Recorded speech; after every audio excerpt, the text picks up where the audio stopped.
या देशामध्ये जवळजवळ 5-10 हजार वर्षापूर्वीपासून एक खाद्य संस्कृती निर्माण होत आली. महाराष्ट्र असो, पश्चिम बंगाल असो, ओरिसा असो, हिमाचल प्रदेशमधली देवी असो, या सगळ्यांना मांसाहाराचा भोग चढवला जातो. आपल्या इथे एकविरा देवी असो, खंडोबा असो, तुळजाई असो, आणि ह्या देवींना आणि या देवतांना मानणारा वर्ग हा एकेकाळचा तसा बघायला गेलं तर क्षुद्र आहे. ज्या पद्धतीने शाकाहारीचा आग्रह आता धरला जातोय आणि नवीन जे काही तयार होत आहे, एक नवीन जातीयवाद तयार होण्याच्या दृष्टीने आपण पुढे जातो आहोत. म्हणजे जी माणसं मांसाहार करतात ती क्षुद्र आहेत, ती नीच आहेत, ती घाणेरडी आहेत, असं आहे ते. या इथला मागासवर्गीय आहे, या इथला म्हणजे इथला सगळे बहुजन हे मांसाहार करतातच. मग ते काही नीच आहेत का? ते घाणेरडे आहेत का? आणि आपल्या इथे पुराणामध्ये लिहिलंय की जो माणूस खातो ते देव खातो, आणि त्याचाच नैवेद्य केला जातो. आपण आपल्या गौराईला जेव्हा आम्ही कोळीवाड्यांमध्ये फिरतो तेव्हा तिला मच्छीचं नैवेद्य दाखवलं जातं ना. कलकत्त्याच्या कालिका मातेला मच्छीचं नैवेद्य दाखवलं जातं ना. आपल्या इथे अनेक ठिकाणी बोकडं मारली जातात ना.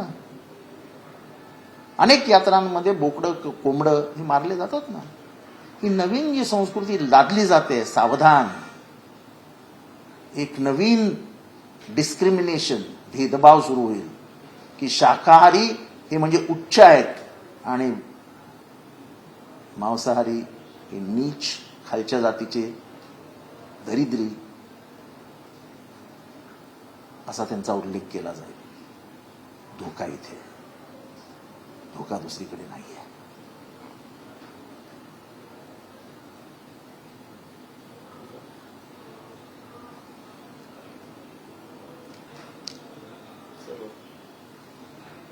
जिस तरीके से शाकाहारी का आग्रह लोग पकड़ रहे हैं, मुझे लगता है कि देश के खाद्य संस्कृति को खत्म करने का एक नया तरीका निकाला है. इस देश में मांसाहार आज से नहीं किया जाता है. जब से मानव जाति का उत्पात हुआ है उस जमाने से मांसाहार किया जाता है. भारत की संस्कृति में, खाद्य संस्कृति में मांसाहार का बड़ा, कम से कम 75-80% टक्का लोग मांसाहार करते हैं. अगर वो मांसाहार करने वाले लोगों को आप नीच, गंदे ऐसा कहने लगोगे तो फिर से भेदभाव आ गया है. हमारे खाद्य संस्कृति में मांसाहार को महत्व है. कलकत्ता में कालिका माता के मंदिर में जाओ, वहां मच्छी का भोग चढ़ाया जाता है. भारत के कई मंदिर ऐसे हैं जहां पे ये भोग चढ़ाया जाता है. वहां पे शाकाहार मांसाहार की बात नहीं है, वहां खाद्य संस्कृति का भाग है. आप अगर ये कहोगे कि 75-80% जो लोग मांसाहार करते हैं वो नीच है, वो हमारे बराबरी के नहीं है, तो ये नया जातिवाद शुरू हो जाएगा. डर उसमें है. हम जो खाते हैं वही भगवान को खिलाते हैं, और भगवान वही खाएगा जो हम खाएंगे. भगवान कुछ अलग नहीं मानता है. और ये जो शुरू हो गया नया शाकाहार, शाकाहार, शाकाहार, शाकाहार है तो पुनीत है, पवित्र है, सात्विक है. हमारे 100 पीढ़ियां जो खा रही है सात्विक नहीं है क्या? हम जिंदा कैसे हैं? ये नया भेदभाव की एक नई नीति तैयार हो रही है. मैं कहता हूं, बहुजनों सावध हो जाओ.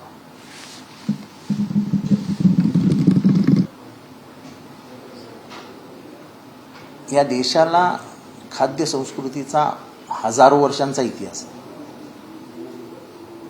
आणि तो चविष्ट इतिहास आहे. जिभेचा चोचला पुरवणारा इतिहास आहे.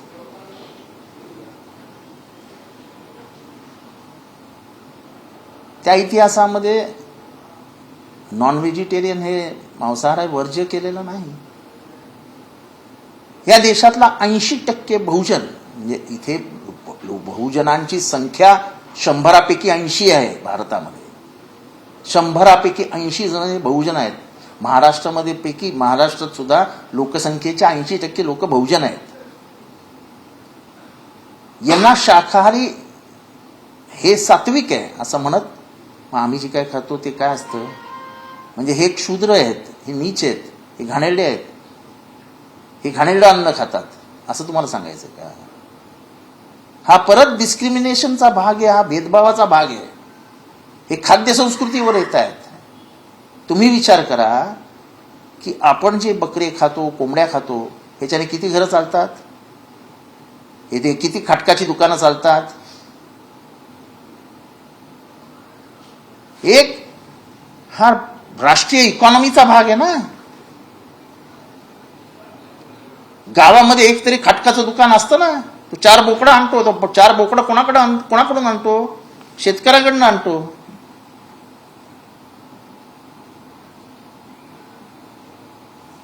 बोकड हा असा एकच प्राणी आहे ज्याचा एकही अवयव वाया जात नाही, सगळा अवयव खाल्ला जातो. तेव्हा हे जे काय सुरू झालंय शाकाहारी आणि मांसाहारी, हा नवीन एक जाळं टाकलेलं आहे की तुम्ही किती खाली आहात. आणि 80% माणसं ही जर शाकाहार आणि मांसाहाराच्या जाळ्यात अडकली तर या देशातली आणि महाराष्ट्रातले 80% लोक ही क्षुद्र म्हणून जगावं लागेल तुम्हाला, कारण का तुम्ही मांसाहारी आहात.